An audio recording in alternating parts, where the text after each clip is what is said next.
Democratic Governor Tim Walz of Minnesota and Republican Senator J.D. Vance of Ohio. Now, this is likely the final debate of this election cycle, and voting is already underway in 20 states. CBS News polling shows this remains a race either presidential candidate could win. The CBS News vice presidential debate starts now. Fight for every single vote, and we're going to take this country back. And we are ready to continue to build the future together. We're going to turn this whole country red with President Donald J. Trump's leadership. You know what's at the end of this little journey? Kamala Harris as the next president of the United States. This is a CBS News special, live from CBS News headquarters in New York. America Decides, the vice presidential debate. Good evening, I'm Norah O'Donnell, and thank you for joining us for tonight's CBS News vice presidential debate. We want to welcome our viewers on CBS, on other networks here in the U.S. and around the world. We have a consequential night ahead, and our focus is the issues that matter to you, the voter. Let's introduce the candidates. Minnesota's Democratic Governor Tim Walz and Ohio's Republican Senator J.D. Vance, tonight meeting for the first time. I'm Margaret Brennan. In order to have a thoughtful and civil debate, these are the rules that both campaigns have agreed to. Questions will be directed at one candidate, who will have 2 minutes to respond. The other candidate will be allowed 2 minutes for rebuttal. Then each candidate will get another minute to make further points, with an additional 1 minute each at the discretion of the moderator. The primary role of the moderators is to facilitate the debate between the candidates, enforce the rules, and provide the candidates with the opportunity to fact-check claims made by each other. CBS News reserves the right to mute the candidates' microphones to maintain decorum. We have not shared the questions or topics with the campaigns. The stage is set. Governor, Senator, thank you for joining us. Let's get started. Tonight, our country is facing several unfolding crises. The Middle East is on the brink of war. Americans are suffering from the catastrophic impact of Hurricane Helene, and now a labor strike as 25,000 dock workers from Maine to Texas are picketing. We're going to begin tonight with the Middle East. Margaret. Thank you, Norah. Earlier today, Iran launched its largest attack yet on Israel, but that attack failed, thanks to joint U.S. and Israeli defensive action. President Biden has deployed more than 40,000 U.S. military personnel and assets to that region over the past year to try to prevent a regional war. Iran is weakened, but the U.S. still considers it the largest state sponsor of terrorism in the world, and it has drastically reduced the time it would take to develop a nuclear weapon. It is down now to 1 or 2 weeks' time. Governor Walz, if you were the final voice in the Situation Room, would you support or oppose a preemptive strike by Israel on Iran? You have 2 minutes. Well, thank you. And thank you for those joining at home tonight. Let's keep in mind where this started. October 7th, Hamas terrorists massacred over 1,400 Israelis and took prisoners. Israel's ability to be able to defend itself is absolutely fundamental. Getting its hostages back, fundamental, and ending the humanitarian crisis in Gaza. But the expansion of Israel and its proxies is an absolute fundamental necessity for the United States to have the steady leadership there. You saw it experienced today, where along with our Israeli partners and our coalition, able to stop the incoming attack. But what's fundamental here is that steady leadership is going to matter. It's clear, and the world saw it on that debate stage a few weeks ago, a nearly 80-year-old Donald Trump talking about crowd sizes is not what we need in this moment. But it's not just that. It's those that were closest to Donald Trump that understand how dangerous he is when the world is this dangerous. His chief of staff, John Kelly, said that he was the most flawed human being he'd ever met. And both of his secretaries of defense and his national security advisors said he should be nowhere near the White House. Now, the person closest to them, Donald Trump, said he's unfit for the highest office. That was Senator Vance. What we've seen out of Vice President Harris is we've seen steady leadership. We've seen a calmness that is able to draw on the coalitions to bring them together. Understanding that our allies matter. When our allies see Donald Trump turn towards Vladimir Putin, turn towards North Korea, when we start to see that type of fickleness around holding the coalitions together, we will stay committed. And as the Vice President said today we will protect our forces and our allied forces, and there will be consequences. Governor, your time is up. Senator Vance, the same question. Would you support or oppose a preemptive strike by Israel on Iran? You have 2 minutes. So, Margaret, I want to answer the question. First of all, thanks, Governor. Thanks to CBS for hosting the debate. And thanks, most importantly, to the American people who are watching this evening and caring enough about this country to pay attention to this vice presidential debate. I want to answer the question, but I want to actually give an introduction to myself a little bit because I recognize a lot of Americans don't know who either one of us are. I was raised in a working-class family. My mother required food assistance for periods of her life. My grandmother required Social Security help to raise me, and she raised me in part because my own mother struggled with addiction for a big chunk of my early life. I went to college on the GI Bill after I enlisted in the Marine Corps and served in Iraq. And so I stand here asking to be your vice president with extraordinary gratitude for this country, for the American dream that made it possible for me to live my dreams. And most importantly, I know that a lot of you are worried about the chaos in the world and the feeling that the American dream is unattainable. I want to try to convince you tonight over the next 90 minutes that if we get better leadership in the White House, if we get Donald Trump back in the White House, the American dream is going to be attainable once again. Now, to answer this particular question, we have to remember that as much as Governor Waltz just accused Donald Trump of being an agent of chaos, Donald Trump actually delivered stability in the world, and he did it by establishing effective deterrence.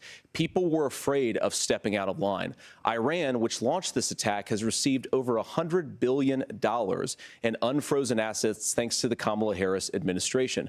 What do they use that money for? They use it to buy weapons that they're now launching against our allies, and God forbid, potentially launching against the United States as well. Donald Trump recognized that for people to fear the United States, you needed peace through strength. They needed to recognize that if they got out of line, the United States global leadership would put stability and peace back in the world. Now, you asked about a preemptive strike, Margaret, and I want to answer the question. Look, it is up to Israel what they think they need to do to keep their country safe, and we should support our allies wherever they are when they're fighting the bad guys. I think that's the right approach to take with the Israel question. Thank you, Senator. Governor Walz, do you care to respond to any of the allegations? Well, look, Donald Trump was in office. We'll sometimes hear a revisionist history, but when Donald Trump was in office, it was Donald Trump who we had a coalition of nations that had boxed Iran's nuclear program in, the inability to advance it. Donald Trump pulled that program and put nothing else in its place. So Iran is closer to a nuclear weapon than they were before because of Donald Trump's fickle leadership. And when Iran shot down an American aircraft in international airspace, Donald Trump tweeted, because that's the standard diplomacy of Donald Trump. And when Iranian missiles did fall near U.S. troops and they received traumatic brain injuries, Donald Trump wrote it off as headaches. Look, our allies understand that Donald Trump is fickle. He will go to whoever has the most flattery or where it makes sense to him. Steady leadership like you witnessed today, like you witnessed in April. Both Iranian attacks were repelled. Our coalition is strong, and we need the steady leadership that Kamala Harris is providing. Senator Vance, the U.S. did have a diplomatic deal with Iran to temporarily pause parts of its nuclear program, and President Trump did exit that deal. He recently said, just 5 days ago, the U.S. must now make a diplomatic deal with Iran because the consequences are impossible. Did he make a mistake? You have 1 minute. Well, first of all, Margaret, diplomacy is not a dirty word, but I think that's something that Governor Waltz just said is quite extraordinary. You yourself just said Iran is as close to a nuclear weapon today as they have ever been. And Governor Waltz, you blame Donald Trump. Who has been the vice president for the last 3.5 years? And the answer is your running mate, not mine. Donald Trump consistently made the world more secure. Now, we talk about the sequence of events that led us to where we are right now, and you can't ignore October the 7th, which I appreciate Governor Waltz bringing up. But when did Iran and Hamas and their proxies attack Israel? It was during the administration of Kamala Harris. So Governor Waltz can criticize Donald Trump's tweets, but effective, smart diplomacy and peace through strength is how you bring stability back to a very broken world. Donald Trump has already done it once before. Ask yourself at home, when When was the last time, I'm 40 years old, when was the last time that an American president didn't have a major conflict break out? The only answer is during the 4 years that Donald Trump was president. Gentlemen, we have a lot to get to. Nora? Margaret, thank you. Let's turn now to Hurricane Helene. The storm could become one of the deadliest on record. More than 160 people are dead and hundreds more are missing. Scientists say climate change makes these hurricanes larger, stronger, and more deadly because of the historic rainfall. Senator Vance, according to CBS News polling, 7 in 10 Americans and more than 60% of Republicans under the age of 45 favor the U.S. taking steps to try and reduce climate change.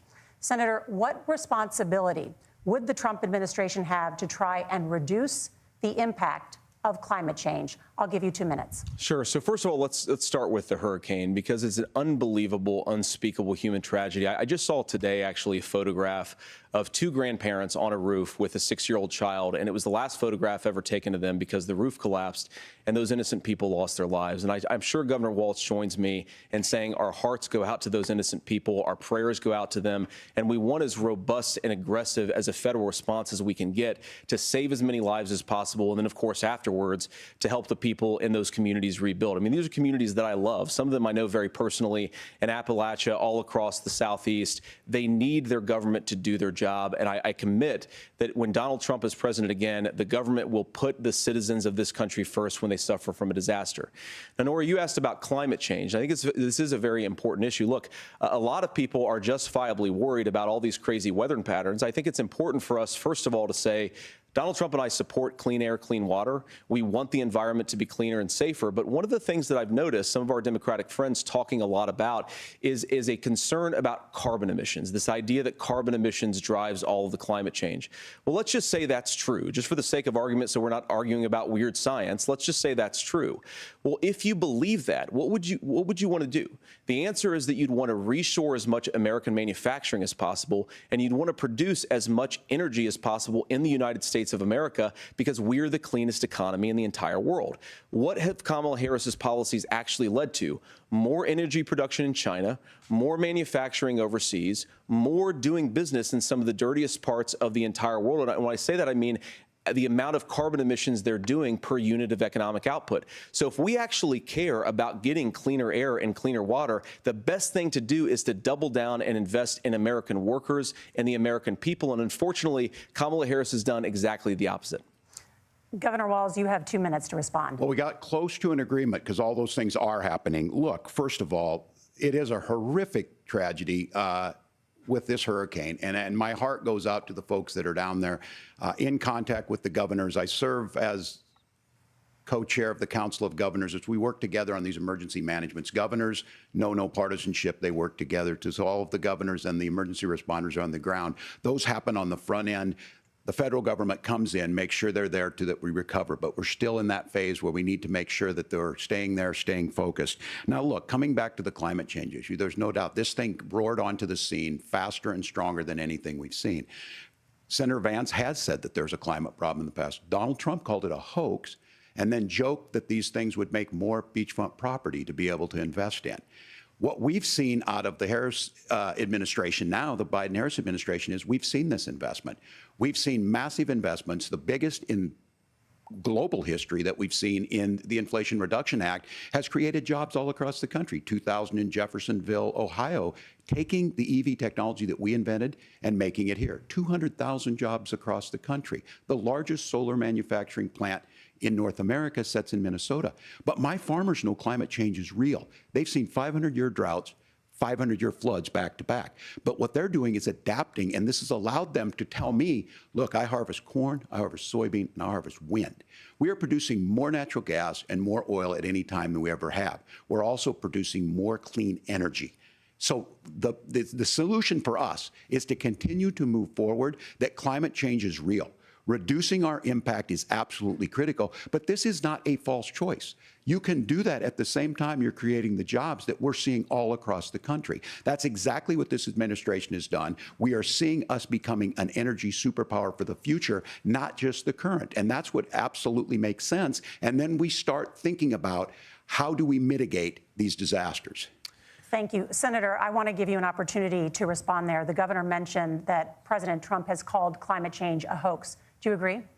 Well, look, what the president has said is that if the Democrats, in particular Kamala Harris and her leadership, if they really believe that climate change is serious, what they would be doing is more manufacturing and more energy production in the United States of America, and that's not what they're doing. So clearly, Kamala Harris herself doesn't believe her own rhetoric on this. If she did, she would actually agree with Donald Trump's energy policies. Now, something Governor Waltz said I think is important to touch upon, because when we talk about clean energy, I think that's a slogan that often the Democrats will use here. And I'm talking, of course, about the Democratic leadership. And the real issue is that if you're spending hundreds of millions or even billions of dollars of American taxpayer money on solar panels that are made in China, number one, you're going to make the economy dirtier. We should be making more of those solar panels here in the United States of America. Some of them are, Tim, but a lot of them are being made overseas in China, especially the components that go into those solar panels. So if you really want to make the environment cleaner, you've got to invest in more energy production. We haven't built a nuclear facility, I think, one in the past 40 years. Senator. Natural gas, we got to invest more in it. Kamala Harris has done the opposite. That's raised energy prices and also meant that we're doing Senator, worse by the climate. your time is up.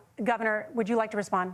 Well, look, we're producing more natural gas than we ever have. There's no moratorium on that. We're producing more oil. But the folks know, and like I said again, these are not liberal folks. These are not folks that are Green New Deal folks. These are farmers that have been drought one year, massive flooding the next year. They understand that it makes sense. Look, our number one export cannot be topsoil from erosion from these massive storms. We saw it in Minnesota this summer. And thinking about how do we respond to that, we're thinking ahead on this. And what Kamala Harris has been able to do in Minnesota, we're starting to weatherproof some of these things. The infrastructure law that was passed allows us to think about mitigation in the future. How do we make sure that we're protecting by burying our power lines? How do we make sure that we're protecting lakefronts and things that we're seeing more and more of? But to call it a hoax and to take the oil company executives to Mar-a-Lago, say, give me money for my campaign, and I'll let you do whatever you want. We can be smarter about that, and an all-above energy policy is exactly what she's doing, creating those jobs right here. Governor, your time is up. The overwhelming consensus among scientists is that the Earth's climate is warming at an unprecedented rate. Margaret? Thank you, Nora. We're going to turn now to immigration. The crisis at the U.S.-Mexico border consistently ranks as one of the top issues for American voters.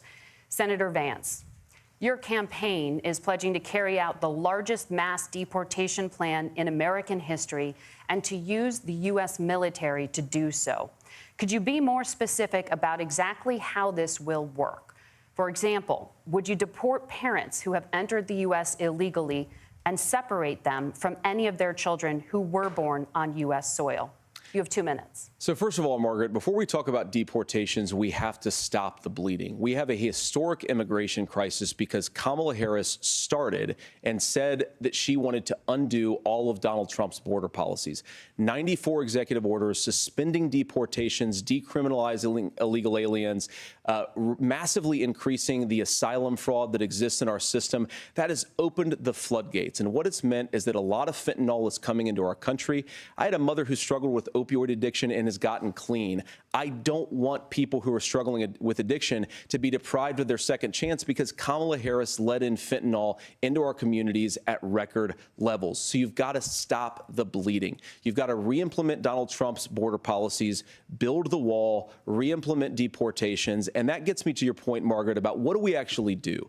So we've got 25 million illegal aliens who are here in the country. What do we do with them? I think the first thing that we do is we start with the criminal migrants. About 1 million of those people have committed some form of crime in addition to crossing the border illegally. I think you start with deportations on those folks. And then I think you make it harder for illegal aliens to undercut the wages of American workers. A lot of people will go home if they can't work for less than minimum wage in our own country. And by the way, that'll be really good for our workers who just want to earn a fair wage for doing a good day's work. And the final point, Margaret, is you ask about family separation. Right now in this country, Margaret, we have 350 120,000 children that the Department of Homeland Security has effectively lost. Some of them have been sex trafficked. Some of them hopefully are at homes with their families. Some of them have been used as drug trafficking mules. The real family separation policy in this country is unfortunately Kamala Harris's wide open southern border. And I'd ask my fellow Americans to remember, when she came into office, she said she was going to do this. Real leadership would be saying, you know what, I screwed up. We're going to go back to Donald Trump's border policies. I wish that she would do that. It would be good for all of us. Governor, do you care to respond to any of those specific allegations, including that the vice president is, quote, letting in fentanyl and using kids as drug mules, among other things, regarding children? The drug mule is not true, but I will say about this, about the fentanyl, because this is a crisis of this, the opioid crisis. And the good news on this is the last 12 months saw the largest decrease in opioid deaths in our nation's history, 30% decrease in Ohio. But there's still more work to do. But let's go back to this on immigration. Kamala Harris was the Attorney General of the largest state and a border state in California. She's the only person in this race who prosecuted transnational gangs for human trafficking and drug interventions. But look, we all want to solve this. Most of us want to solve this, and that is the United States Congress. That's the Border Patrol agents. That's the Chamber of Commerce. That's most Americans out here. That's why we had the fairest and the toughest bill on immigration that this nation's seen. It was crafted by a conservative senator from Oklahoma, James Lankford. I know him. He's super conservative, but he's a man of principle, wants to get it done. Democrats and Republicans worked on this piece of legislation. The Border Patrol said, this is what we need in here. These are the experts. And the Chamber of Commerce and the Wall Street Journal said, pass this thing. Kamala Harris helped get there. 1,500 new border agents, detection for drugs, DOJ money to speed up these the adjudications on this, just what America wants. But as soon as I was getting ready to pass and actually tackle this, Donald Trump said no, told them to vote against it because it gives him a campaign issue. It gives him what would Donald Trump talk about if we actually did some of these things? And they need to be done by the legislature. You can't just do this through the executive branch. So look, we have the options to do this. Donald Trump had 4 years. He had 4 years to do this. And he promised you, America, how easy it would be. I'll build you a big, beautiful wall, and Mexico will pay for it. Less than 2% of that wall got built, and Mexico didn't pay a dime. But here we are again, 9 years after he came down that escalator, dehumanizing people and telling them what he was going to do. As far as the deportation plan, at one point, Senator Vance said it was so unworkable to be laughable. So that's where we're at. Pass the bill, she'll sign it. Governor, your time is up. Senator, the question was, will you separate parents from their children, even if their kids are U.S. citizens? You have 1 minute. Margaret, my point is that we already have massive child separations thanks to Kamala Harris's open border. And I didn't accuse Kamala Harris of inviting drug mules. I said that she enabled the Mexican drug cartels to operate freely in this country. And we know that they use children as drug mules, and it is a disgrace, and it has to stop. Look, I think what Tim said just doesn't pass the smell test. For 3 years, Kamala Harris went out bragging that she was going to undo Donald Trump's border policy. She did exactly that. We had a record number of illegal crossings. We had a record number of fentanyl coming into our country. And now that she's running for president, or a few months before, she says that somehow she got religion and cared a lot about a piece of legislation.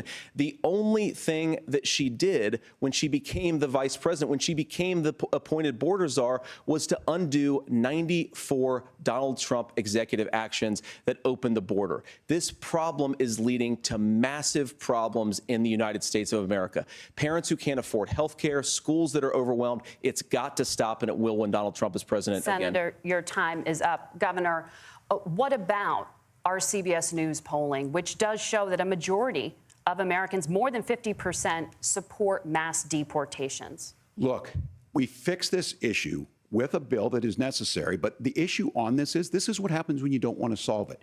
You demonize it. And we saw this, and Senator Vance, and it surprises me on this, talking about and saying, I will create stories to bring attention to this. That vilified a large number of people who were here legally in the community of Springfield. The Republican governor said, it's not true, don't do it.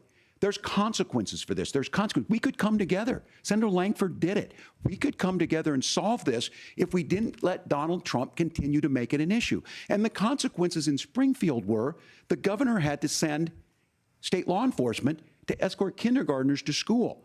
I believe Senator Vance wants to solve this, but by standing with Donald Trump and not working together to find a solution, it becomes a talking point. And when it becomes a talking point like this, we dehumanize and villainize other human beings. Tim, Governor, your time is up. Senator, I'll give you 1 minute, but let me just ask you the question first. The governor has made the point, and I think as a sitting lawmaker, you know that Congress controls the purse strings and any funding. So you have said repeatedly that Donald Trump would, through executive action, solve this. Do you disagree that Congress controls the purse strings and would need to support many of the changes that you would actually want to implement? You have 1 minute. Look, Margaret, first of all, the gross majority of what we need to do at the southern border is just empowering law enforcement to do their job. I've been to the southern border more than our borders are. Kamala Harris has been. And it's actually heartbreaking because the Border Patrol agents, they just want to be empowered to do their job. Of course, additional resources would help, but most of this is about the president and the vice president empowering our law enforcement to say, if you try to come across the border illegally, you've got to stay in Mexico, you've got to go back through proper channels. Now, Governor Waltz brought up the community of Springfield, and he's very worried about the things that I've said in Springfield. Look, in Springfield, Ohio, and in communities all across this country, you've got schools that are overwhelmed. You've got hospitals that are overwhelmed. You have got housing that is totally unaffordable because we brought in millions of illegal immigrants to compete with Americans for scarce homes. The people that I'm most worried about in Springfield, Ohio, are the American citizens who have had their lives destroyed by Kamala Harris's open border. It is a disgrace, Tim. And I actually think, I agree with you. I think you want to solve this problem, but I don't think that Kamala Harris does. Senator, your time is up. Governor, you have 1 minute to respond. Yeah, well, it is law enforcement that asked for the bill. They helped craft it. They're the ones that supported it. That's because they know we need to do this. Look, this issue of continuing to bring this up, of not dealing with it, of blaming migrants for everything. On housing, we could talk a little bit about Wall Street speculators buying up housing and making them less affordable, but it becomes a blame. Look, this bill also gives the money necessary to adjudicate. I agree, it should not take 7 years for an asylum claim to be done. This bill gets it done in 90 days. Then you start to make a difference in this, and you start to adhere to what we know, American principles. I don't talk about my faith a lot, but Matthew 25:40 talks about, to the least amongst us you do unto me. I think that's true of most Americans. They simply want order to it. This bill does it. It's funded. It's supported by the people who do it. And it lets us keep our dignity about how we treat other people. Thank you, Governor. And just to clarify for our viewers, Springfield, Ohio does have a large number of Haitian migrants who have legal status. Right. Temporary protected status. Well, Margaret, but thank you, Senator. We have so much to get to. Margaret, I think it's important because we're going to turn out of the economy. Thank you, Margaret. The rules were that you guys weren't going to fact check, and since you're fact checking me, I think it's important to say what's actually going on. So there's an application called the CBP One app, where you can go on as an illegal migrant, apply for asylum or apply for parole, and be granted legal status at the wave of a Kamala Harris open border wand. That is not a person coming in, applying for a green card and waiting for 10 years. That is the facilitation of illegal immigration, Margaret, by our own leadership. Thank you, Senator, for describing the legal process. We have so much to get to, Senator. Those laws have been on the books since 1990. Thank you, gentlemen. The CBP One app has not been on the books since 1990. It's something that Kamala Harris created, Margaret. Gentlemen, the audience can't hear you because your mics are cut. We have so much we want to get to. Thank you for explaining the legal process. Nora. Thank you, Margaret. The economy is a top concern for voters. Each of your campaigns has released an economic plan, so let's talk about the specifics. Governor Waltz, Vice President Harris unveiled a plan that includes billions in tax credits for manufacturing, housing, and a renewed child tax credit. The Wharton School says your proposals will increase the nation's deficit by $1.2 trillion. How would you pay for that without ballooning the deficit? Governor, I'll give you 2 minutes. Yeah, thank you. And Kamala Harris and I do believe in the middle class because that's where we come from. We both grew up in that. We understand. So those of you out there listening tonight, you're hearing a lot of stuff back and forth, and it's good. It's healthy. That's what this is supposed to happen. You should be listening. How's this going to impact me? The bold forward plan that Kamala Harris put out there is talking about this housing issue. The one thing is there's 3 million new houses proposed under this plan with down payment assistance on the front end to get you in a house. A house is much more than just an asset to be traded somewhere. It's foundational to where you're at. And then making sure that the things you buy every day, whether they be prescription drugs or other things, that there's fairness in that. Look, the $35 insulin is a good thing, but it costs $5 to make insulin. They were charging $800 before this law went into effect. As far as the housing goes, I've seen it in Minnesota. 12% more houses in Minneapolis, prices went down on rent 4%. It's working. And then making sure tax cuts go to the middle class. $6,000 child tax credit, we have one in Minnesota, reduces childhood poverty by 1/3. We save money in the long run, and we do the right thing for families. And then getting businesses off the ground. The law as it stands right now is $5,000 tax credit for small business, increasing that to $50,000. Now, this is a philosophical difference between us. Donald Trump made a promise, and I'll give you this. He kept it. He took folks to Mar-a-Lago, said, you're rich as hell, I'm going to give you a tax cut. He gave the tax cuts that predominantly went to the top class. What happened there was an $8 trillion increase in the national debt, the largest ever. Now he's proposing a 20% consumption or sales tax on everything we bring in. Everyone agrees, including businesses, it would be destabilizing it, it would increase inflation and potentially lead to a recession. Look, this is simple for you. Where are we going? Kamala Harris has said to do the things she wants to do, we'll just ask the wealthiest to pay their fair share. When you do that, our system works best, more people are participating in it, and folks have the things that they need. Senator, I want to give you a moment to respond on that. But similarly, the Wharton School has done an analysis of the Trump plan and says it would increase the nation's deficit by $5.8 trillion. My question is the same for you. How do you pay for all that without ballooning the deficit? I'll give you 2 minutes. Well, first of all, you're going to hear a lot from Tim Waltz this evening, and you just heard it in the answer, a lot of what Kamala Harris proposes to do. And some of it, I'll be honest with you, it even sounds pretty good. Here's what you won't hear, is that Kamala Harris has already done it. Because she's been the vice president for 3.5 years. She had the opportunity to enact all of these great policies. And what she's actually done instead is drive the cost of food higher by 25%, drive the cost of housing higher by about 60%. Open the American southern border and make middle-class life unaffordable for a large number of Americans. If Kamala Harris has such great plans for how to address middle-class problems, then she ought to do them now. Not when asking for a promotion, but in the job the American people gave her 3.5 years ago. And the fact that she isn't tells you a lot about how much you can trust her actual plans. Now, Donald Trump's economic plan is not just a plan, but it's also a record. A lot of those same economists attack Donald Trump's plans, and they have PhDs, but they don't have common sense and they don't have wisdom, because Donald Trump's economic policies delivered the highest take-home pay in a generation in this country, 1.5% inflation, and to boot, peace and security all over the world. So when people say that Donald Trump's economic plan doesn't make sense, I say look at the record. He delivered rising take-home pay for American workers. Now, Tim admirably admits that they want to undo the Trump tax cuts. But if you look at what was so different about Donald Trump's tax cuts, even from previous Republican tax cut plans, is that a lot of those resources went to giving more take-home pay to middle-class and working-class Americans. It was passed in 2017, and you saw an American economic boom unlike we've seen in a generation in this country. That is a record that I'm proud to run on, and we're going to get back to that common sense wisdom so that you can afford to live the American dream again. I know a lot of you are struggling. I know a lot of you are worried about paying the bills. It's going to stop when Donald Trump brings back common sense to this country. Governor, do you want to respond to that? What has Kamala Harris done for the middle class? Yeah, well, Kamala Harris's day one was Donald Trump's failure on COVID that led to the collapse of our economy. We were already before COVID in a manufacturing recession, but 10 million people out of work, largest percentage since the Great Depression. 9 million jobs closed on that. That was day one, whether it was the Infrastructure Act or other things we moved. Now, you made a question about experts, said this. I've made a note of this.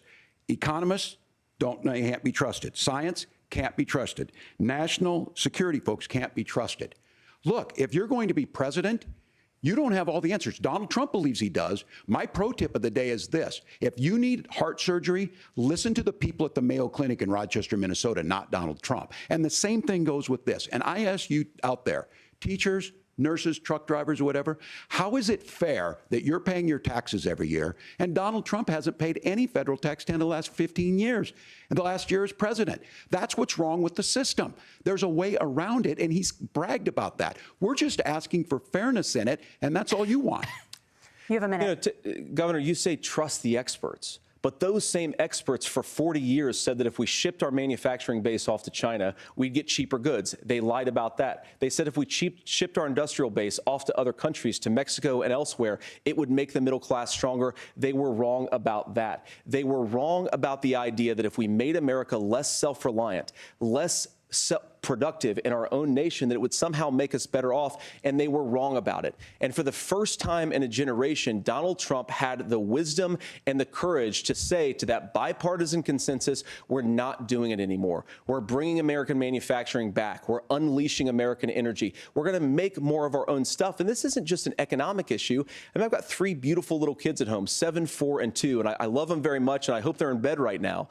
But look, so many of the drugs, the pharmaceuticals that we put in the bodies of our children are manufactured by nations that hate us. This has to stop, and we're not going to stop it by listening to experts. We're going to stop it by listening to common sense wisdom, which is what Donald Trump governed on. Senator, your time is up. Governor Waltz, can you address that? I mean, voters say they trust Donald Trump on the economy more. Why? Well, if you're listening tonight and you want billionaires to get tax cuts, you heard what the numbers were.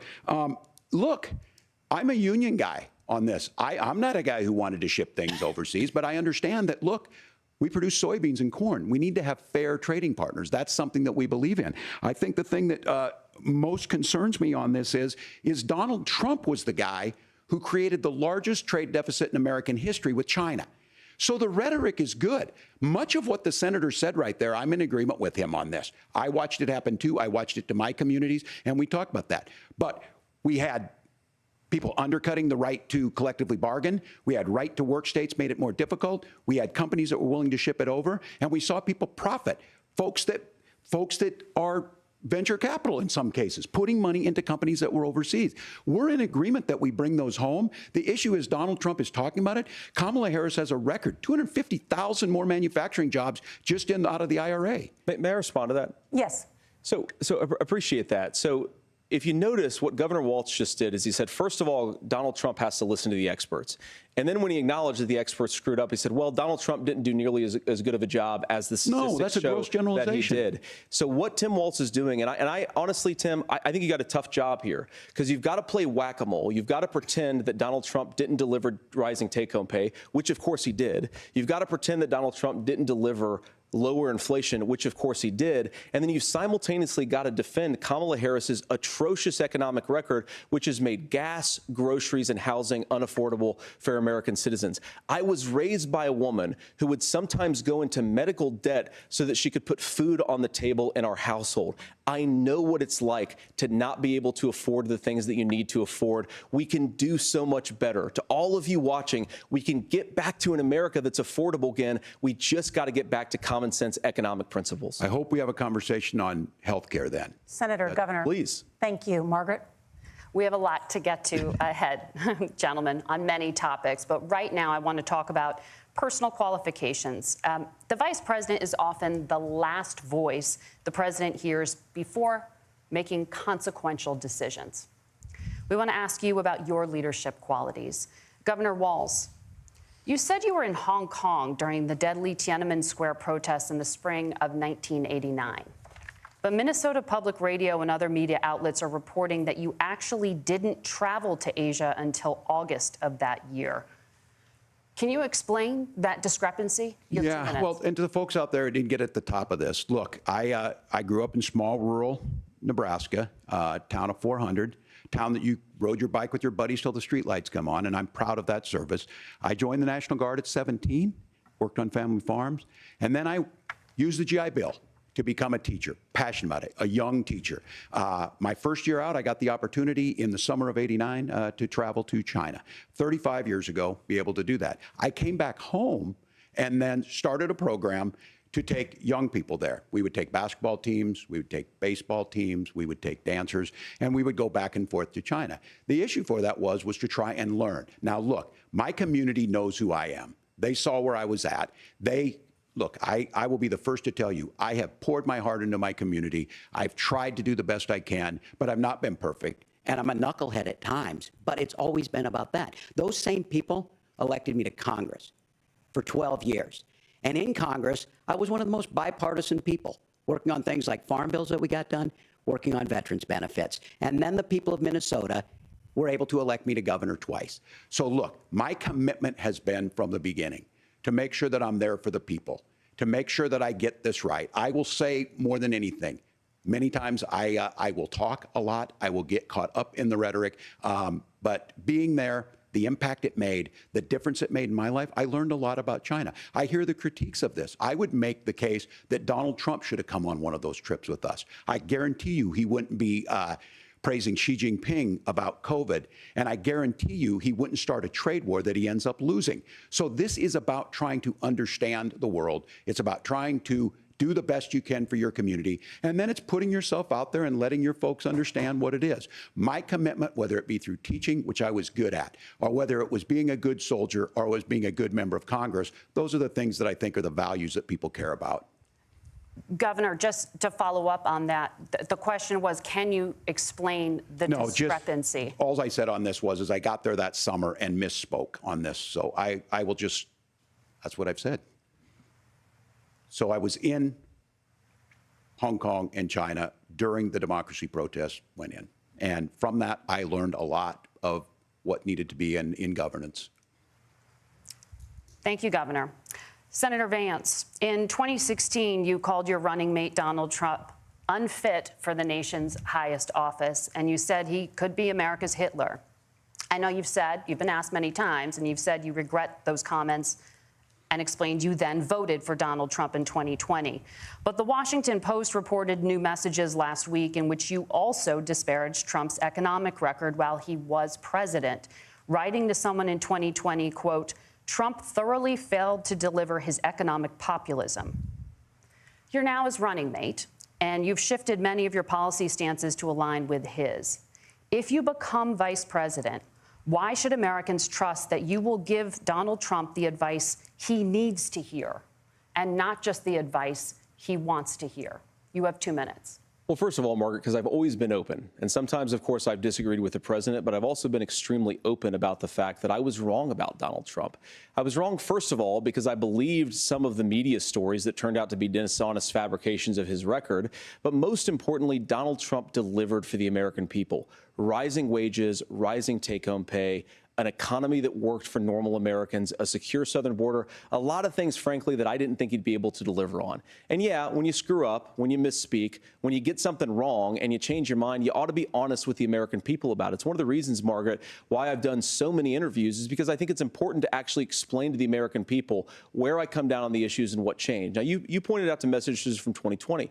Margaret, I've been extremely consistent that I think there were a lot of things that we could have done better in the Trump administration the first round if Congress was doing its job. I strongly believe, and I've been a United States senator, that Congress is not just a high-class debating society. It's not just a forum for senators and congressmen to whine about problems. It's a forum to govern. So there were a lot of things on the border, on tariffs, for example, where I think that we could have done so much more if the Republican Congress and the Democrats in Congress had been a little bit better about how they govern the country. They were so obsessed with impeaching Donald Trump, they couldn't actually govern. And I want to talk about this tariff issue in particular, Margaret, because Tim just accused this of being a national sales tax.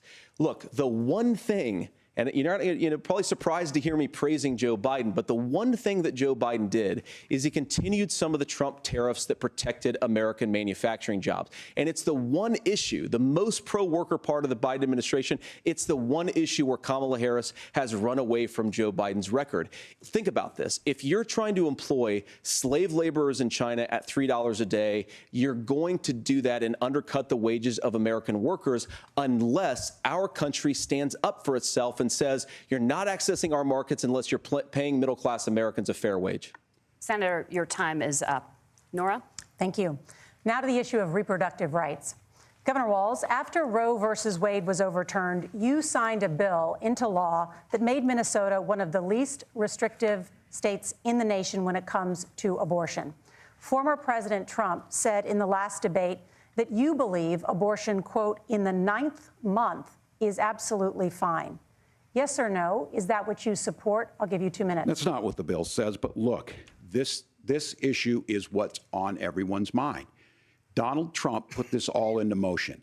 He brags about how great it was that he put the judges in and overturned Roe versus Wade, 52 years of personal autonomy. And then he tells us, oh, we send it to the states. It's a beautiful thing. Amanda Zaworski would disagree with you on it's a beautiful thing. A young bride in Texas waiting for their child at 18 weeks. She has a complication, a tear in the membrane. She needs to go in. The medical care at that point needs to be decided by the doctor. And that would have been an abortion. But in Texas, that would have put them in legal jeopardy. She went home, got sepsis, nearly dies, and now she may have difficulty having children. Or in Kentucky, Hadley Duvall, a 12-year-old child raped and impregnated by her stepfather. Those are horrific. Now, when God asked about that, Senator Vance said 2 wrongs don't make a right. There is no right in this. So in Minnesota, what we did was restore Roe versus Wade. We made sure that we put women in charge of their health care. But look, this is not where, if you don't know Amanda or a Hadley, you soon will. Their Project 2025 is going to have a registry of pregnancies. It's going to make it more difficult, if not impossible, to get contraception and limit access, if not eliminate access to infertility treatments. For so many of you out there listening, me included, infertility treatments are why I have a child. That's nobody else's business, but those things are being proposed. And the catch-all on this is, well, the states will decide what's right for Texas might not be right for Washington. That's not how this works. This is basic human right. We have seen maternal mortality skyrocket in Texas, outpacing many other countries in the world. This is about health care. In Minnesota, we are ranked first in health care for a reason. We trust women, we trust doctors. Senator, do you want to respond to the governor's claim? Will you create a federal pregnancy monitoring agency? No, Nora, certainly we won't. And I want to talk about this issue because I know a lot of Americans care about it, and I know a lot of Americans don't agree with everything that I've ever said on this topic. And, you know, I grew up in a working class family in a neighborhood where I knew a lot of young women who had unplanned pregnancies and decided to terminate those pregnancies because they feel like they didn't have any other options. And, you know, one of them is actually very dear to me. And I know she's watching tonight, and I love you. And she told me something a couple years ago that she felt like if she hadn't had that abortion, that it would have destroyed her life because she was in an abusive relationship. And I think that what I take from that as a Republican who proudly wants to protect innocent life in this country, who proudly wants to protect the vulnerable, is that my party, we've got to do so much better of a job at earning the American people's trust back on this issue where they frankly just don't trust us. And I think that's one of the things that Donald Trump and I are endeavoring to do.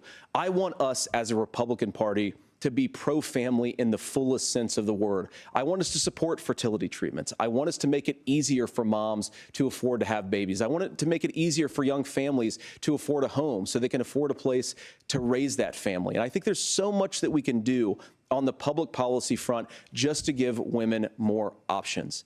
Now, of course, Donald Trump has been very clear that on the abortion policy specifically, that we have a big country and it's diverse. And California has a different viewpoint on this than Georgia. Georgia has a different viewpoint from Arizona. And the proper way to handle this, as messy as democracy sometimes is to let voters make these decisions, let the individual states make their abortion policy. And I think that's what makes the most sense in a very big, a very diverse, and let's be honest, sometimes a very, very messy and divided country.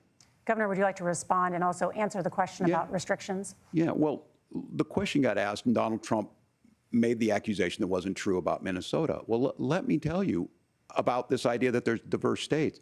There's a young woman named Amber Thurman. She happened to be in Georgia, a restrictive state.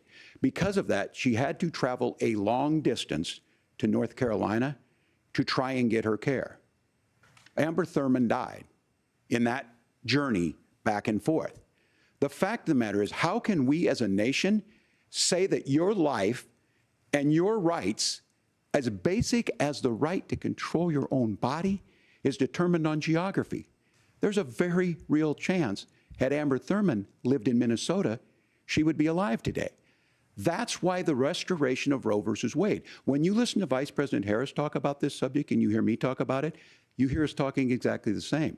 Donald Trump is trying to figure out how to get the political right of this. I agree with a lot of what Senator Vance said about what's happening. His running mate, though, does not, and that's the problem. Governor, your time is up. Senator, let me ask you about that. He mentioned, it was, I think, referring to a national ban. In the past, you have supported a federal ban on abortion after 15 weeks. In fact, you said if someone can't support legislation like that, quote, you are making the United States the most barbaric pro-abortion regime anywhere in the entire world. My question is, why have you changed your position? Well, Nora, first of all, I never supported a national ban. I did when I was running for Senate in 2022 talk about setting some minimum national standard. For example, we have a partial birth abortion ban in place in this country at the federal level. I don't think anybody's trying to get rid of that, or at least I hope not, though I know that Democrats have taken a very radical pro-abortion stance. But Nora, you know, one of the things that changed is in the state of Ohio, we had a referendum in 2023, and the people of Ohio voted overwhelmingly, by the way, against my position. And I think that what I learned from that, Nora, is that we've got to do a better job at winning back people's trust. So many young women would love to have families. So many young women also see an unplanned pregnancy as something that's going to destroy their livelihood, destroy their education, destroy their relationships. And we have got to earn people's trust back. And that's why Donald Trump and I are committed to pursuing pro-family policies, making childcare more accessible, making fertility treatments more accessible, because we've got to do a better job at that. And that's what real leadership is. Governor, your response. I'm going to respond on the pro-abortion piece of that. No, we're not. We're pro-women. We're pro-freedom to make your own choice. We know what the implications are to not be that. Women having miscarriages, women not getting the care, physicians feeling like they may be prosecuted for providing that care. And as far as making sure that we're educating our children and giving them options, Minnesota's a state with one of the lowest teen pregnancy rates. We understand that, too. We know that the options need to be available, and we make that true. We also make it, we're a top 3 state for the best place to raise children. But these two things, to try and say that we're pro-children, but we don't like this, or you guys are pro-abortion, that's not the case at all. We are pro-freedoms for women to make their choices, and we're going, and Kamala Harris is making the case, to make options for children more affordable, a $6,000 child tax credit, but we're not going to base that on the backs of making someone like Amber Thurman drive 600 miles to try and get health care. Senator. May I respond to that? First of all, Governor, I agree with you. Amber Thurman should still be alive, and there are a lot of people who should still be alive, and I certainly wish that she was. And maybe you're free to disagree with me on this and explain this to me, but as I read the Minnesota law that you signed into law, the statute that you signed into law, it says that a doctor who presides over an abortion where the baby survives, the doctor is under no obligation to provide life-saving care to a baby who survives a botched late-term abortion. That is, I think, whether you're pro-choice or pro-abortion, that is fundamentally barbaric. And that's why I use that word, Nora, is because some of what we've seen, do you want to force Catholic hospitals to perform abortions against their will? Because Kamala Harris has supported suing Catholic nuns to violate their freedom of conscience. We can be a big and diverse country where we respect people's freedom of conscience and make the country more pro-baby and pro-family. But please. Yes, Governor, please respond. Look, this is one where there's always something there. This is a very simple proposition. These are women's decisions to make about their health care decisions, and the physicians who know best when they need to do this. Trying to distort the way a law is written to try and make a point, that's not it at all. What was I wrong about, Governor? Please tell me, what was I wrong about? That is not the way the law is written. Look, I've given But how? I've given this advice on a lot of things, that getting involved, that's been misread, and it was fact-checked at the last debate. But the point on this is there's a continuation of these guys to try and tell women or to get involved. I use this line on this, just mind your own business on this. Things worked best when Roe versus Wade was in place. When we do a restoration of Roe, that works best. That doesn't preclude us from increasing funding for children. It doesn't increase us from making sure that once that child's born, like in Minnesota, they get meals, they get early childhood education, they get health care. So hiding behind we're going to do all these other things when you're not proposing them in your budget. Kamala Harris is proposing them. She's proposing all those things to make life easier for families. I asked a specific question, Governor. You gave me a slogan as a response. It's not the case. It's not true. That's not what the law says. So they fact-checked it with President Trump. Gentlemen, there's a lot to discuss. We have to move on, and we're going to be right back with much more of the CBS News vice presidential debate in just a moment.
Welcome back to the CBS News vice presidential debate. We want to turn now to America's gun violence epidemic.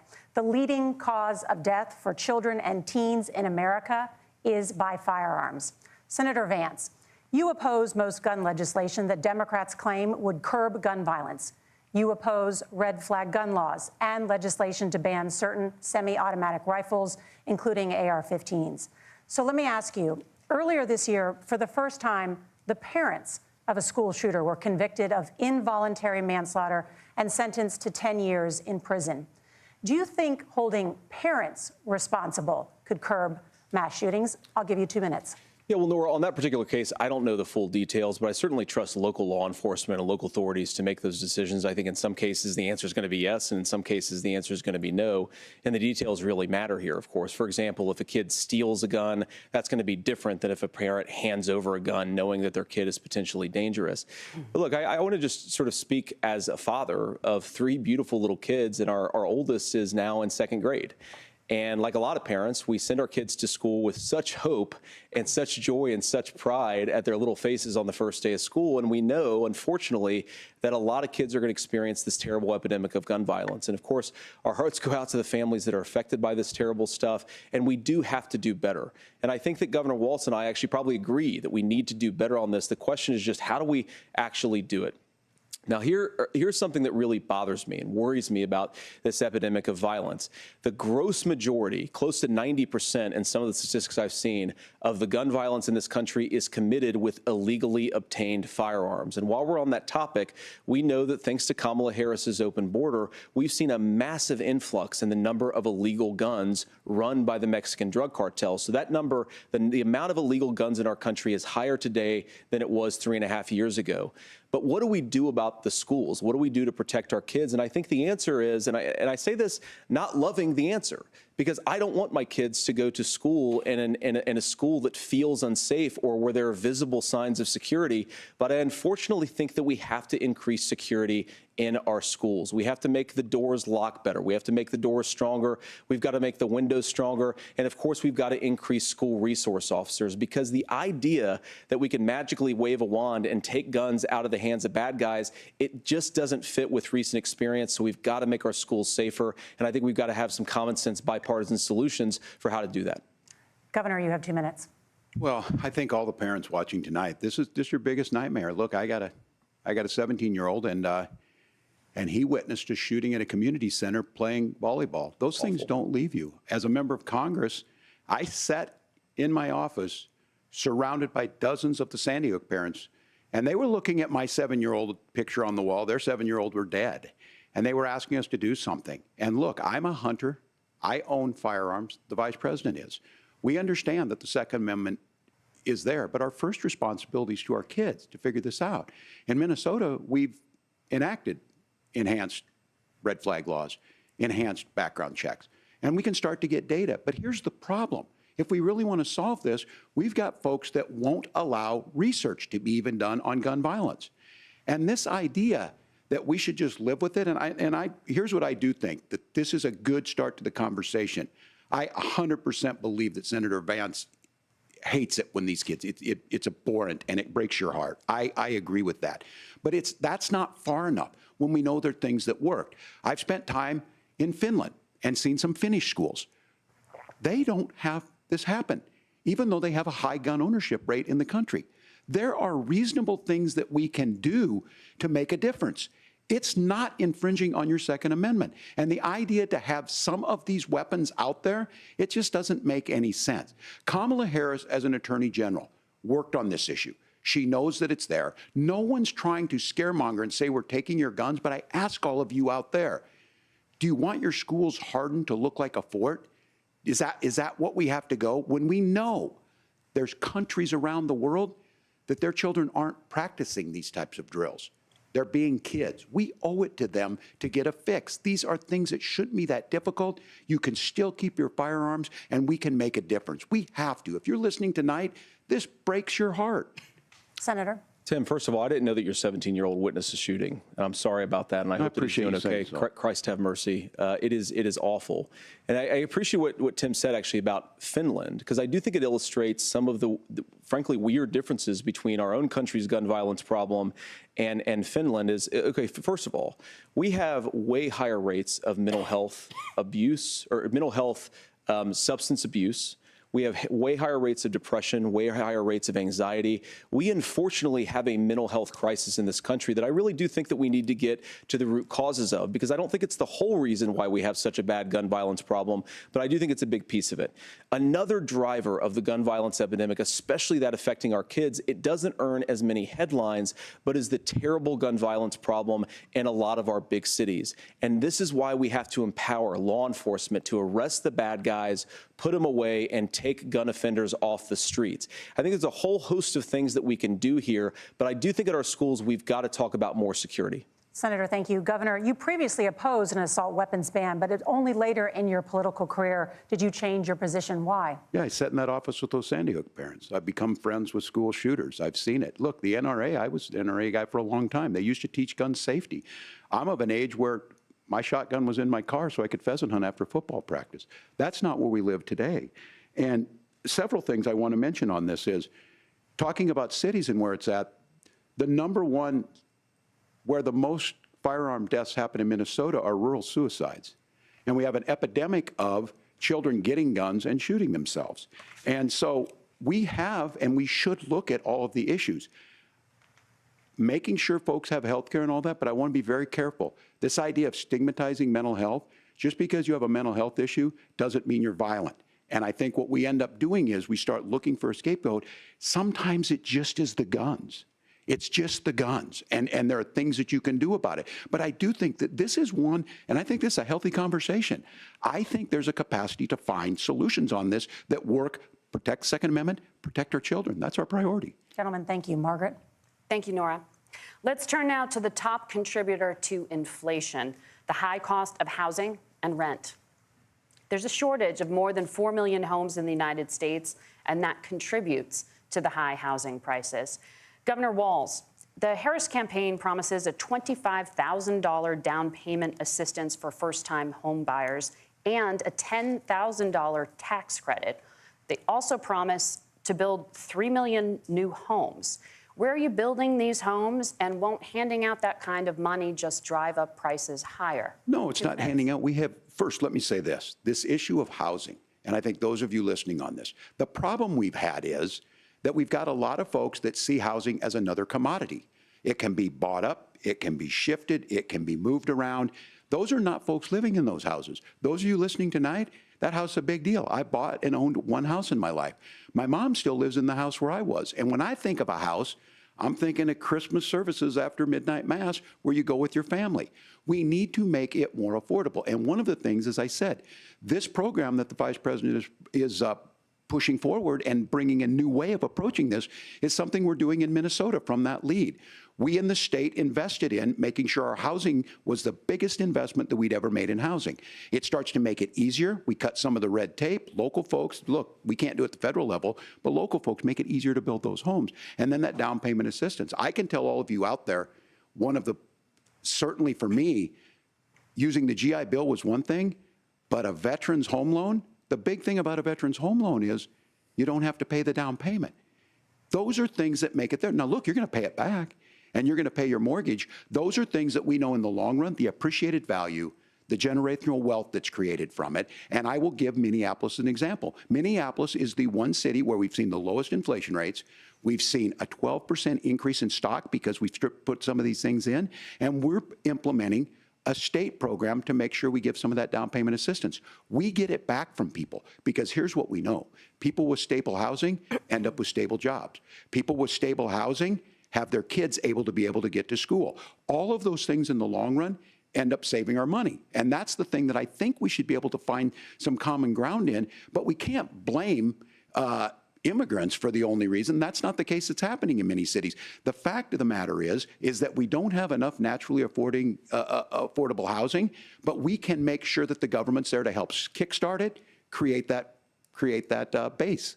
Governor, your time is up. Senator Vance, as far as your campaign's position, the promise is to seize federal lands to build homes, remove regulation, provide tax breaks, and cut back on immigration, which you say pushes up prices. Where are you going to build all the new homes you're promising, and what part of any of this plan will provide immediate relief? You have 2 minutes. Well, first of all, Tim just said something that I agree with. We don't want to blame immigrants for higher housing prices, but we do want to blame Kamala Harris for letting in millions of illegal aliens into this country, which does drive up costs, Tim. 25 million illegal aliens competing with Americans for scarce homes is one of the most significant drivers of home prices in the country. It's why we have massive increases in home prices that have happened right alongside massive increases in illegal alien populations under Kamala Harris's leadership. Now, Tim just mentioned a bunch of ideas.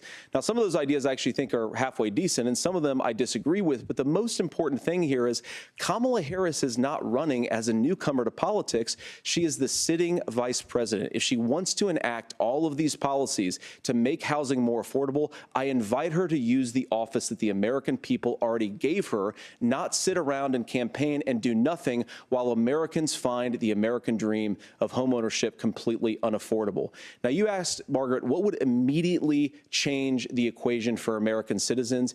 If you lower energy prices, as Donald Trump says, drill, baby, drill, one of the biggest drivers of housing costs aside from illegal immigration is, think about it, if a truck driver is paying 40% more for diesel, then the lumber he's delivering to the job site to build the house is also going to become a lot more expensive. If we open up American energy, you will get immediate pricing relief for American citizens, not, by the way, just in housing, but in a whole host of other economic goods, too.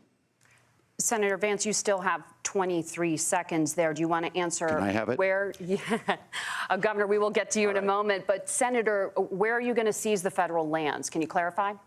Well, what Donald Trump has said is we have a lot of federal lands that aren't being used for anything. They're not being used for national park. They're not being used, and they could be places where we build a lot of housing. And I do think that we should be opening up building in this country. We have a lot of land that could be used. We have a lot of Americans that need homes. We should be kicking out illegal immigrants who are competing for those homes, and we should be building more homes for the American citizens who deserve to be here. Senator, your time is up. Governor, I do want to let you respond to the allegation that the vice president is letting in Well, of course, that's not true. And again, you have the facts. I guess we agreed not to fact check. I'll check it. That, look, crossings are down compared to when Donald Trump left office.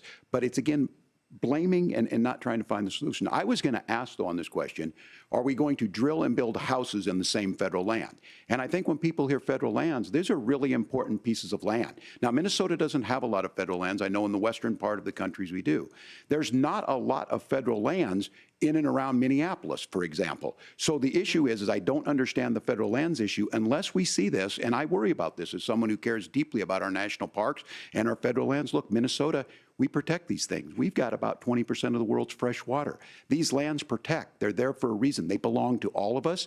But again, this is when you view housing and you view these things as commodities. Like, there's a chance to make money here. Let's take this federal land and let's sell it to people for that. I think there's better ways to do this. We've seen it in Minnesota. We're able to refurbish some of these houses. We're able to make some investments. That gets people in. And I'm still on the fact on this. Economists, Senator Vance, you said you don't like the economists. Which economists are saying that it is immigrants that's adding to the cost? Governor, your time is up. But Senator, on that point, I'd like for you to clarify. There are many contributing factors to high housing costs. What evidence do you have that migrants are part of this problem? Well, there's a Federal Reserve study that we're happy to share after the debate. We'll put it up on social media, actually, that really drills down on the connection between increased levels of migration, especially illegal immigration, and higher housing prices. Now, of course, Margaret, that's not the entire driver of higher housing prices. It's also the regulatory regime of Kamala Harris. Look, we are a country of builders. We're a country of doers. We're a country of explorers. But we increasingly have a federal administration that makes it harder to develop our resources resources, makes it harder to build things, and wants to throw people in jail for not doing everything exactly as Kamala Harris says they have to do. And what that means is that you have a lot of people who would love to build homes who aren't able to build homes. I actually agree with Tim Waltz. We should get out of this idea of housing as a commodity. But the thing that has most turned housing into a commodity is giving it away to millions upon millions of people who have no legal right to be here. What are the federal regulations? I deal with this as a governor. You can very quickly reply. I'm sorry. I get this as a governor, and I don't necessarily disagree with that, that in some cases, many of those are local, many of them are state. I don't know which ones are federal, but I think whenever we talk regulations, people think they can get rid of them. I think you want to be able to get out of your house in a fire. I think you want to make sure that it's fireproof and those types of things. So which are the regulations? Because the vice president's not responsible for those. Congress writes those. Governor, thank you. Gentlemen, we have a lot to get to. You're passionate about the housing crisis, I can tell. But Nora? Thank you. One of the top problems facing Americans is the high cost of health care. Senator Vance, at the last presidential debate, former President Trump was asked about replacing the Affordable Care Act.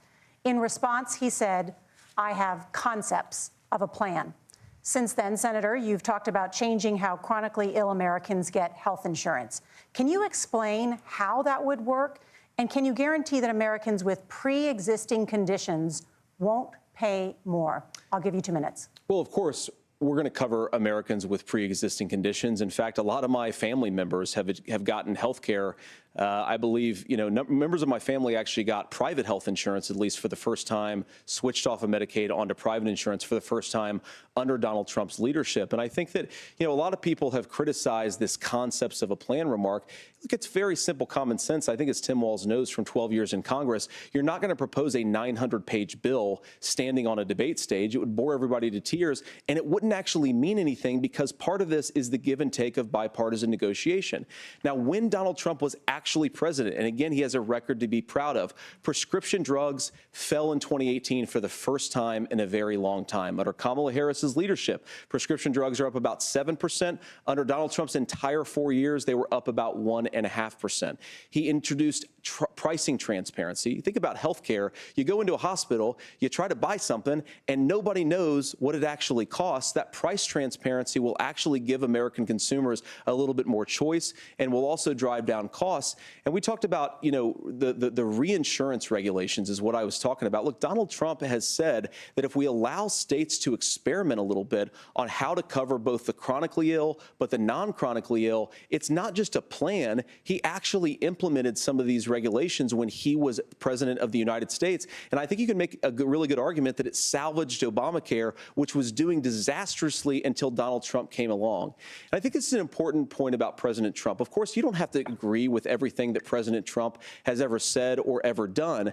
But when Obamacare was crushing under the weight of its own regulatory burden and health care costs, Donald Trump could have destroyed the program. Instead, he worked in a bipartisan way to ensure that Americans had access to affordable care. It's not perfect, of course, and there's so much more that we can do. But I think that Donald Trump has earned the right to put in place some better health care policies. He's earned it because he did it successfully the first time. Governor?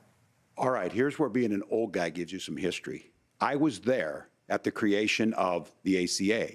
And the reason it was so important is I come from a major healthcare state, home of the Mayo Clinic, home to Medical Alley, 3M, Medtronic, all of those. We understand healthcare. It's why we're ranked first on affordability and accessibility and quality of healthcare. And so what I know is under Kamala Harris, more people are covered than they have before. And those of you listening, this is critical to you. Now, Donald Trump all of a sudden wants to go back and remember this. He ran on the first thing he was going to do on day one was to repeal Obamacare. On day one, he tried to sign an executive order to repeal the ACA. He signed on to a lawsuit to repeal the ACA, but lost at the Supreme Court. And he would have repealed the ACA had it not been for the courage of John McCain to save that bill. Now, fast forward, what that means to you is you lose your pre-existing conditions. If you're sitting at home and you got asthma, too bad. If you're a woman, probably not. Broke your foot during football, might kick you out. Your kids get kicked out when they're 26. Kamala Harris negotiated drug prices for the first time with Medicare. We have 10 drugs that will come online, the most common ones that'll be there. But look, this issue, and when Donald Trump said, I've got a concept of a plan, it cracked me up as a fourth grade teacher because my kids would have never given me that. But what Senator Vance just explained might be worse than a concept, because what he explained is pre-Obamacare. And I'll make this as simple as possible because I have done this for a long time. What they're saying is, if you're healthy, why should you be paying more? So what they're going to do is let insurance companies pick who they insure, because guess what happens? You pay your premium, it's not much. They figure they're not going to have to pay out to you. But those of you a little older, gray, got cancer, you're going to get kicked out of it. That's why the system didn't work. Kamala Harris will protect and enhance the ACA. Governor, thank you. Senator, you have not yet explained how you would protect people with pre-existing conditions or laid out that plan. Well, look, we currently have laws and regulations in place right now that protect people with pre-existing conditions. We want to keep those regulations in place, but we also want to make the health insurance marketplace function a little bit better. Now, what Governor Waltz just said is actually not true. A lot of what happened, and the reason that Obamacare was crushing under its own weight, is that a lot of young and healthy people were leaving the exchanges. Donald Trump actually helped address that problem, and he did so in a way that preserved people's access to coverage who had pre-existing conditions. But again, something that these guys do is they make a lot of claims about if Donald Trump becomes president, all of these terrible consequences are going to ensue. But in reality, Donald Trump was president. Inflation was low, take-home pay was higher, and he saved the very program from a Democratic administration that was collapsing and would have collapsed absent his leadership. He did his job, which is govern in a bipartisan way and get results, not just complain about problems, but actually solve them. Governor, did enrollment under the Affordable Care Act go up under the Trump administration? It's higher now that we've seen it go up. Look, people are using it. The system works. And the question about this of young people or whatever, that's the individual mandate piece of this. And Republicans fought tooth and nail saying, well, Americans should be free to do this. Well, then what happens is... So you think the individual mandate's a good idea? You shrink.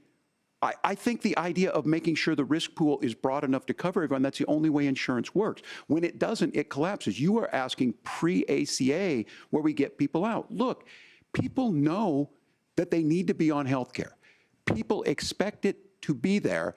And when we are able to make it, and we are making it this way, when we incentivize people to be in the market, when we help people who might not be able to afford it get there, and we make sure then when you get sick and old, it's there for you. Because I heard people say, well, I don't want to buy into Medicare or whatever. Good luck buying health care once you get past 70. So look, the ACA works. We can continue to do better. Kamala Harris did that. The way she made everything better was negotiating those 10 drugs on Medicare for the first time in American history. Thank you. Margaret? Can I address that? I apologize. We're out of time. ahead, we have a number of subjects to discuss. Margaret? Let's talk about families in America.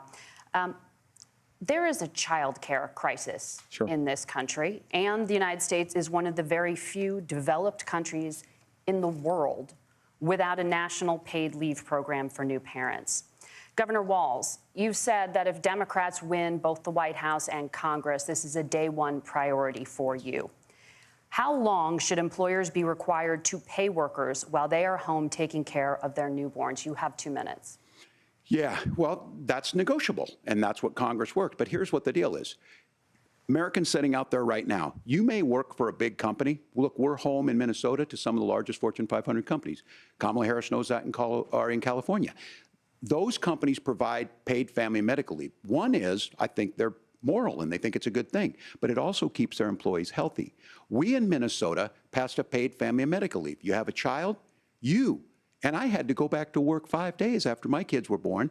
This allows you to stay home a certain amount of time. What we know is that gets the child off to a better start, the family works better, we stay in their employers, we get more consistency in that. So Kamala Harris has made it a priority. We implemented it in Minnesota and we see growth. That's how you become a pro-business state. But the negotiations on it, and here's the issue, those big companies are able to offer it.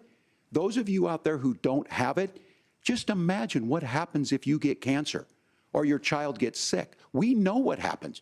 You end up staying home. In some places, that means no paycheck because you've got no protection on that. This is the case of an economy that Donald Trump has set for the wealthiest amongst us. He's willing to give those tax breaks to the wealthiest. He's willing to say, bust those unions up, do whatever. What we're saying is the economy works best when it works for all of us. And so a paid family medical leave program, and I will tell you, go to the families or go to the businesses and ask them. As far as childcare on this, you have to take it at both the supply and the demand side.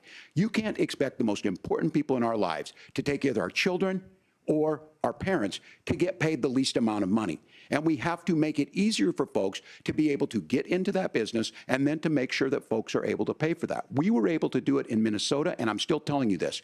We were listed as the best state. We're still in crisis on this. A federal program of paid family and medical leave and help with this will enhance our workforce, enhance our families, and make it easier to have the children that you want. Governor, your time is up. Senator, do you support a national paid leave program? And if so, for how long should employers be mandated to pay their employees while they are home taking care of their newborn? You have 2 minutes. Yeah, well, first of all, Margaret, a number of my Republican colleagues and some Democrats, too, have worked on this issue. And I think there is a bipartisan solution here because a lot of us care about this issue. I mean, look, I speak from this very personally because I'm married to a beautiful woman who's an incredible mother to our 3 beautiful kids, but is also a very, very brilliant corporate litigator. And I'm so proud of her. But being a working mom, even for somebody with all of the advantages of my wife, is extraordinarily difficult. And it's not just difficult from a policy perspective. She actually had access to paid family leave because she worked for a bigger company. But the cultural pressure on young families and especially young women, I think makes it really hard for people to choose the family model they want. A lot of young women would like to go back to work immediately. Some would like to spend a little time home with the kids. Some would like to spend longer at home with the kids. We should have a family care model that makes choice possible. And I think this is a very important substantive difference between Donald Trump and Kamala Harris's approach. I mean, look, if you look at the federal programs that we have that support paid family leave right now, the Community Development Block Grant, and there's another block grant program that spends a lot of money from the federal government. These programs only go to one kind of child care model. Let's say you'd like your church maybe to help you out with child care. Maybe you live in a rural area or an urban area and you'd like to get together with families in your neighborhood to provide child care in the way that makes the most sense. You don't get access to any of these federal monies. We want to promote choice in how we deliver family care and how we promote child care because, look, it is unacceptable. And, you know, of course, Tim and I have been on the campaign trail a lot the past 7 or 8 weeks. And one of the biggest complaints I hear from young families is people who feel like they don't have options, like they're choosing between going to work or taking care for their kids. That is an incredible burden to put on American families. We're the only country that does it. I think we could do a heck of a lot better. Senator, thank you. You have also said, Senator Vance, many things about the American family. The Federal Reserve says parents will spend nearly as much on child care as they do on housing each month. So I want to get your thoughts on this. President Trump recently said, as much as child care is talked about as being expensive, it's relatively speaking not very expensive compared to the kinds of numbers we'll be taking in. Is President Trump committed to the $5,000 per child tax credit that you have described? You have 1 minute. Well, what President Trump said, Margaret, I just want to defend my running mate here a little bit, is that we're going to be taking in a lot of money by penalizing companies for shipping jobs overseas and penalizing countries who employ slave laborers and then ship their products back into our country and undercut the wages of American workers. It's the heart of the Donald Trump economic plan. Cut taxes for American workers and American families. Cut taxes for businesses that are hiring and building companies in the United States of America, but penalize companies and countries that are shipping jobs overseas. That's the heart of the economic proposal. And I think what President Trump is saying is that when we bring in this additional revenue with higher economic growth, we're going to be able to provide paid family leave, child care options that are viable and workable for a lot of American families. Can you clarify how that will solve the child care shortage? Well, because as Tim said, a lot of the child care shortage is we just don't have enough resources going into the multiple people who could be providing family care options. And we're going to have to, unfortunately, look, we're going to have to spend more money. We're going to have to induce more people to want to provide child care options for American families, because the reason it's so expensive right now is because you've got way too few people providing this very essential service. Thank you, Senator. Governor Walz, your ticket also has some child care tax credit proposals. Do you think Congress will agree to the $6,000 credit for newborns and $3,000 credit for children over the age of 6, as your campaign has promised? Is that realistic? Well, if these members of Congress are listening to anybody, I can tell you, and this is the biggest issue. Everybody listening tonight knows. I mean, I'm sure they were shocked to hear it's not that expensive. And let's be clear, whether it's $5,000 or $6,000, that pays you about 3 or 4 months. Let's be clear of where we're at on this. It's because we got out of an imbalance on this. We thought we were going to get by not paying people. I don't think Senator Vance and I are that far apart. I'm not opposed to what he's talking about on options. We've done scholarships types of things. I think we need to be open to making the case. But the issue here is, the question you asked is, you're not going to pay for it with these tariffs. That's just adding another $4,000 on the family and taking less. So not only do they not get the money to pay for that, they're $4,000 in the hole. That's Wharton School. That's his alma mater. And so I think the issue here is, if those members of Congress, I can't believe they're not. When I go to businesses, sure, they'll talk about taxes sometime, but they will lead with childcare and they will lead with housing, because we know the problem is, especially in a state like Minnesota, we need more workers because our economy's growing, but we need the workforce. Governor, thank you. We need to move on. Nora? Let's talk about the state of democracy, the top issue for Americans after the economy and inflation. After the 2020 election, President Trump's campaign and others filed 62 lawsuits contesting the results. Judges, including those appointed by President Trump and other Republican presidents, looked at the evidence and said there was no widespread fraud. The governors of every state in the nation, Republicans and Democrats, certified the 2020 election results and sent a legal slate of electors to Congress for January 6th. Senator Vance, you have said you would not have certified the last presidential election and would have asked the states to submit alternative electors. That has been called unconstitutional and illegal. Would you again seek to challenge this year's election results, even if every governor certifies the results? I'll give you 2 minutes. Well, Nora, first of all, I think that we're focused on the future. We need to figure out how to solve the inflation crisis caused by Kamala Harris's policies, make housing affordable, make groceries affordable, and that's what we're focused on. But I want to answer your question because you did ask it.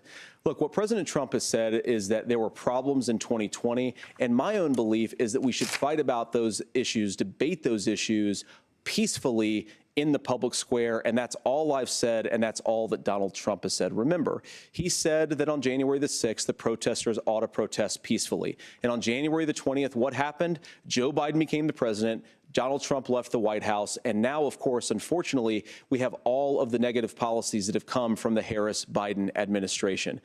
I believe that we actually do have a threat to democracy in this country, but unfortunately, it's not the threat to democracy that Kamala Harris and Tim Waltz want to talk about. It is the threat of censorship. It's Americans casting aside lifelong friendships because of disagreements over politics. It's big technology companies silencing their fellow citizens. And it's Kamala Harris saying that rather than debate and persuade her fellow Americans, she'd like to censor people who engage in misinformation. I think that is a much bigger threat to democracy than anything that we've seen in this country in the last 4 years, in the last 40 years. Now, I'm really proud, especially given that I was raised by 2 lifelong blue-collar Democrats, to have the endorsement of Bobby Kennedy Jr. and Tulsi Gabbard, lifelong leaders in the Democratic coalition. And of course, they don't agree with me and Donald Trump on every issue. We don't have to agree on every issue, but we're united behind a basic American First Amendment principle that we ought to debate our differences. We ought to argue about them. We ought to try to persuade our fellow Americans. Kamala Harris is engaged in censorship at an industrial scale. She did it during COVID. She's done it over a number of other issues. And that, to me, is a much bigger threat to democracy than what Donald Trump said when he said that protesters should peacefully protest on January the 6th. Governor? Well, I've enjoyed tonight's debate, and I think there was a lot of commonality here, and I'm sympathetic to misspeaking on things, and I think I might have with the senator. Me too, man. There's one though that this one is troubling to me, and I say that because I think we need to tell the story. Donald Trump refused to acknowledge this, and the fact is that I don't think we can be the frog in the pot and let the boiling water go up. He was very clear. I mean, he lost this election, and he said he didn't. 140 police officers were beaten at the Capitol that day, some with the American flag, several later died. And it wasn't just in there. In Minnesota, a group gathered on the state capitol grounds in St. Paul, and said, we're marching to the governor's residence and there may be casualties. The only person there was my son and his dog, who was rushed out crying by state police. That issue, and Mike Pence standing there as they were chanting, hang Mike Pence. Mike Pence made the right decision. So, Senator, it was adjudicated over and over and over. I worked with kids long enough to know, and I said as a football coach, sometimes you really want to win, but the democracy is bigger than winning an election. You shake hands, and then you try and do everything you can to help the other side win. That's what was at stake here. Now, the thing I'm most concerned about is the idea that imprisoning your political opponents, already laying the groundwork for people not accepting this. And a president's words matter. A president's words matter. People hear that. So I think this issue of settling our differences at the ballot box, shaking hands when we lose, being honest about it, but to deny what happened on January 6th, the first time in American history that a president or anyone tried to overturn a fair election and the peaceful transfer of power. And here we are 4 years later in the same boat. I will tell you this, that when this is over, we need to shake hands this election, and the winner needs to be the winner. This has got to stop. It's tearing our country apart. Margaret? Senator Vance, did you want to respond to that? Yeah, well, look, Tim, first of all, it's really rich for Democratic leaders to say that Donald Trump is a unique threat to democracy when he peacefully gave over power on January the 20th, as we have done for 250 years in this country. We are going to shake hands after this debate and after this election. And of course, I hope that we win, and I think we're going to win. But if Tim Waltz is the next vice president, he'll have my prayers, he'll have my best wishes, and he'll have my help whenever he wants it. But we have to remember that for years in this country, Democrats protested the results of elections. Hillary Clinton in 2016 said that Donald Trump had the election stolen by Vladimir Putin because the Russians bought like $500,000 worth of Facebook ads.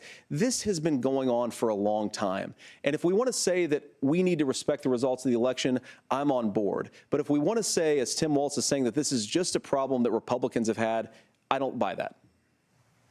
Governor. January 6th was not Facebook ads. And I think a revisionist history on this. Look, I don't understand how we got to this point. But the issue was that happened. Donald Trump can do it. And all of us say there's no place for this. It has massive repercussions. This idea that there's censorship to stop people from threatening to kill someone, threatening to do something, that's not censorship. Censorship is book banning. We've seen that. We've seen that brought up. I just think for everyone tonight, and I'm going to thank Senator Vance. I think this is the conversation they want to hear. And I think there's a lot of agreement. But this is one that we are miles apart on. This was a threat to our democracy in a way that we had not seen. And it manifested itself because of Donald Trump's inability to say. He is still saying he didn't lose the election. I would just ask that. Did he lose the 2020 election?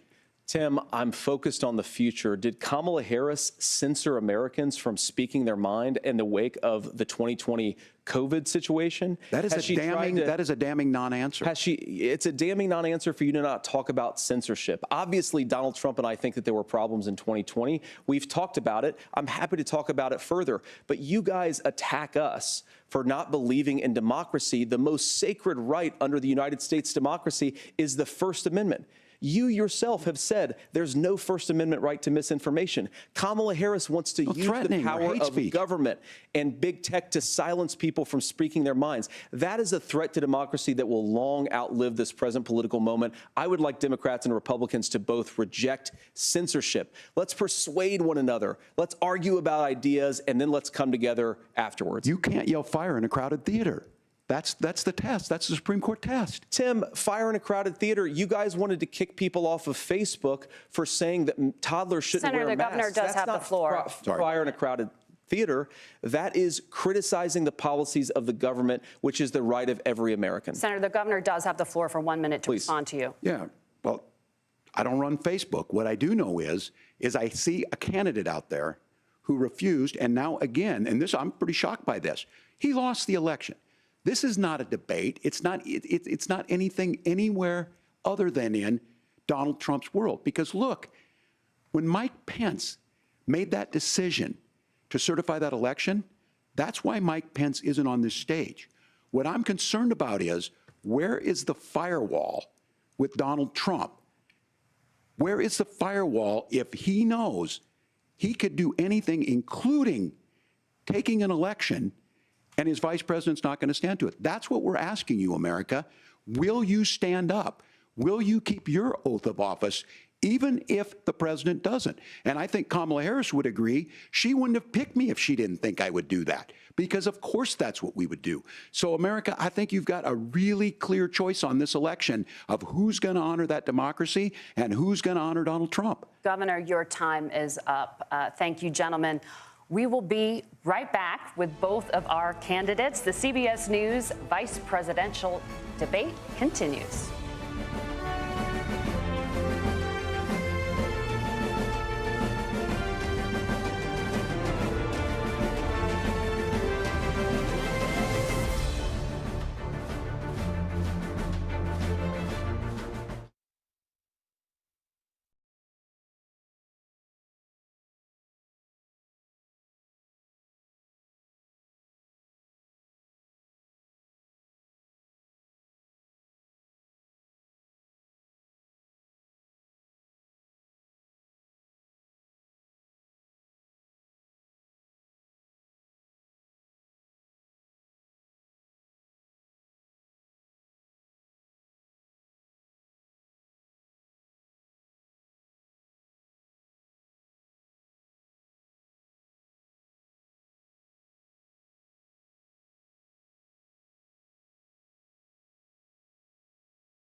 Welcome back to the CBS News Vice Presidential Debate. It is now time for the closing statement. Senator Vance won the virtual coin toss and elected to go last. So, Governor Waltz, you are first. You have 2 minutes. Well, thank you, Senator Vance. Thank you to CBS News. And most importantly, thank you to all of you. If you're still up and the folks who miss Dancing with Our Stars, I appreciate it. But look, the support of the democracy matters. It matters that you're here.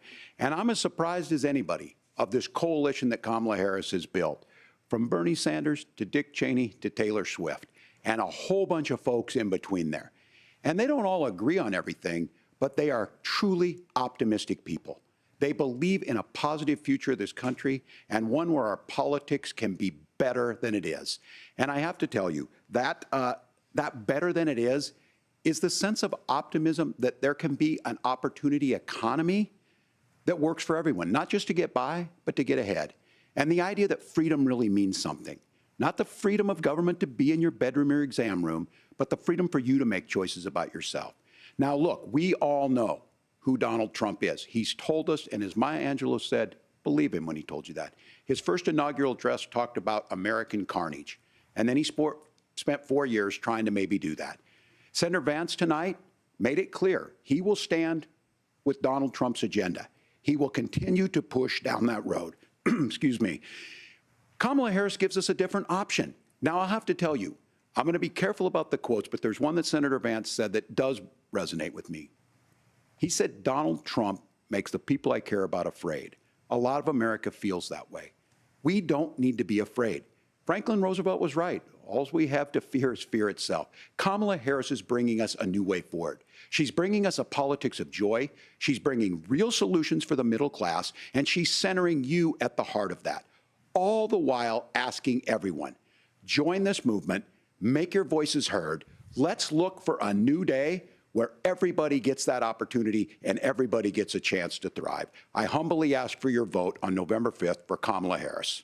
Governor Waltz, thank you. Senator Vance, your closing statement. Well, I want to thank Governor Waltz, you folks at CBS, and of course the American people for tuning in this evening. And one of the issues we didn't talk about was energy. And I remember when I was being raised by my grandmother, when she didn't have enough money to turn on the heat some nights because Ohio gets pretty cold at night and because money was often very tight. And I believe, as a person who wants to be your next vice president, that we are a rich and prosperous enough country where every American, whether they're rich or poor, ought to be able to turn on their heat in the middle of a cold winter night. That's gotten more difficult thanks to Kamala Harris's energy policies. I believe that whether you're rich or poor, you ought to be able to afford a nice meal for your family. That's gotten harder because of Kamala Harris's policies. I believe that whether you're rich or poor, you ought to be able to afford to buy a house. You ought to be able to live in safe neighborhoods. You ought to not have your communities flooded with fentanyl. And that, too, has gotten harder with because of Kamala Harris's policies. Now, I've been in politics long enough to do what Kamala Harris does when she stands before the American people and says that on day one, she's going to work on all these challenges I just listed. She's been the vice president for 3.5 years. Day one was 1,400 days ago, and her policies have made these problems worse. Now, I believe that we have the most beautiful country in the world. I meet people on the campaign trail who can't afford food, but have the grace and generosity to ask me how I'm doing and to tell me they're praying for my family. What that has taught me is that we have the greatest country, the most beautiful country, going to be able to achieve their full dreams with the broken leadership that we have in Washington. They're not going to be able to live their American dream if we do the same thing that we've been doing for the last 3.5 years. We need change. We need a new direction. We need a president who has already done this once before and did it well. Please vote for Donald Trump. And whether you vote for me or vote for Tim Walz, I just want to say I'm so proud to be doing this, and I'm rooting for you. God bless you, and good night. Senator Vance, thank you. And thank you both for participating in the only vice presidential debate of this election cycle. I'm Margaret Brennan. And I'm Nora O'Donnell. And a reminder, there are just 35 days until Election Day. Please get out and vote. And for all of us here at CBS News, thank you and good night.